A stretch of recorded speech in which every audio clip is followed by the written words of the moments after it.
ఒక్క ఛాన్స్ అండి, ఒకే ఒక్క ఛాన్స్.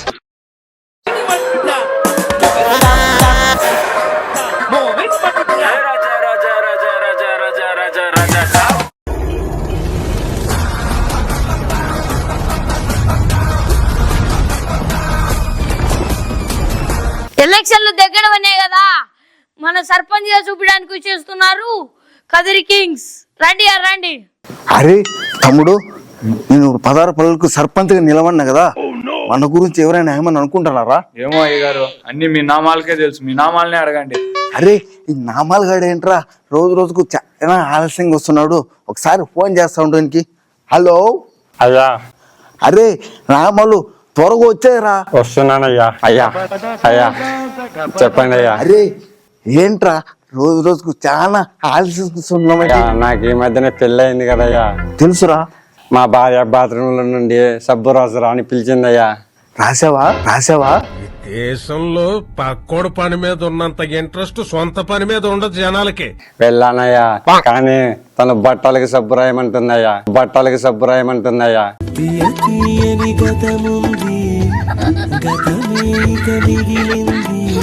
మీరేంటయ్యా ఈ మధ్య నాకుతో మాట్లాడటమే మానేశారు? అదే నేనేమన్నా పులితో కాపురం చేస్తున్నానంటరా, పెళ్ళంతోనే కాపురం చేస్తున్నా కదరా. ఇది కూడా నిజమేనయ్యో, పులితోనైనా ఉండొచ్చు కానీ పెళ్ళంతో కలిసి ఉండలేమయ్యా. నిజమేనయ్యా పుల్లారావు. అయ్యా వాడు చూడు, ఎవడు గోడ దుంకి పారిపోతున్నాడు. అరే వాడెవర్రా మన ఊర్లో కొత్త క్యాండిడేట్? అదేం లేదయ్యా, పతివర్త ఇంట్లో పాము దూరితే దూలం మీద ఉన్నోడు దూకి మరి పామును చంపాడి పరిగెత్తున్నాడయ్యా. అరే అది అంత పెద్ద పతివర్త అయితే మన ఎలక్షన్ లో ప్రచారానికి వాడుకుందాం రా. ఆమెను మనం ప్రచారంలో వాడుకుంటే మన కర్మ కాలేనట్టేనయ్యా.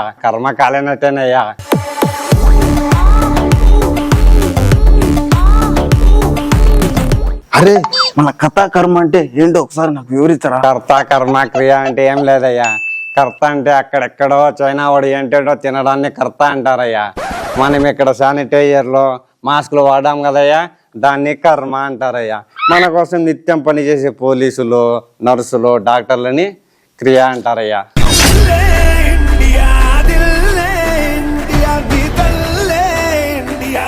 అరే సర్పంచ్ గా పోటీ చేస్తున్నా, చేయండి, ఖచ్చితంగా గెలవాలరా. గెలిచండి అయ్యా. ఎంత డబ్బు పెట్టినా పర్వాలే, తర్వాత జనాల్ని కుమ్ముదాం. అయ్యా. ఈ రాష్ట్రాన్ని అమ్మేస్తాను. అయ్యా ఏంటో ఎలక్షన్ లో నిలబెట్టారంట? అవునరా, నేనే సర్పంచ్ క్యాండిడేట్. అవునయ్యా, ఇతరన్నా మన ఊరికి మంచి నాయకుడిని తెలవాలయ్యా. ఏంటి బాబన్నా ఇంకోసారి తెలవాలయ్యా. అందుకే కదరా ఎవరు లేరని నేనే సర్పంచ్ క్యాండిడేట్ గా నిలిచాను. అంటే మీది చాలా పెద్దదయ్యా. ఏంట్రా? మనసు అయ్యా, మనసా. సరే వెళ్ళు. సరే వస్తానయ్యా. భూపాల్ ఎలాగైనా గెలవాలి. అయ్యా ఈ పెద్ద వాళ్ళ ఇంట్లో ధర్మేశారయ్యా. 2 రోజులు మన ఇంట్లో పెట్టుకుందాం అయ్యా, ఎలక్షన్లు అయిపోయాక. ఈయన్ని చూసి సానుభూతితో అయినా ఓట్లు పడతా కదయ్యా. పెద్ద ప్లానింగే. ఖచ్చితంగా గుమస్తా. అయ్యా ఏంటయ్యా నీ సమస్య? నా కొడుకుని 2 బయటకి గెంటేశారయ్యా. దేనికి? సాయంత్రం వాళ్ళకి 1 కోటి మంది అడుగుతానయ్యా, గెంటేశారు. పాపం ఫీల్ అయినట్టున్నారు. 1 కోటి మందికి ధర్మేశారంటయ్యా. అంత చిన్నదానికి పంపించేశారా? మందు తాగాక తోడు కోసం ఆడుతున్నాడు గారే. నీ చూపుల పొంగిన పొగరు మా ఊపిరి దీపపు చమురు పై మారే. పెద్దాయనా నువ్వు ముసలోడువే గాని మహానుభావుడు నాయన. సరే ఇంట్లోకి వెళ్ళు. ఈ రోజు ఎలక్షన్ కౌంటింగ్ అయ్యో.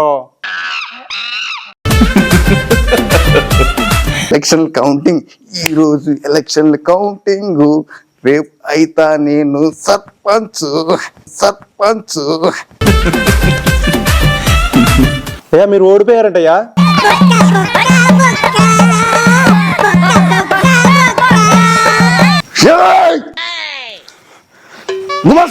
అయ్యా నిజమేనయ్యా, 1 ఓటు కూడా పడలేదయ్యా.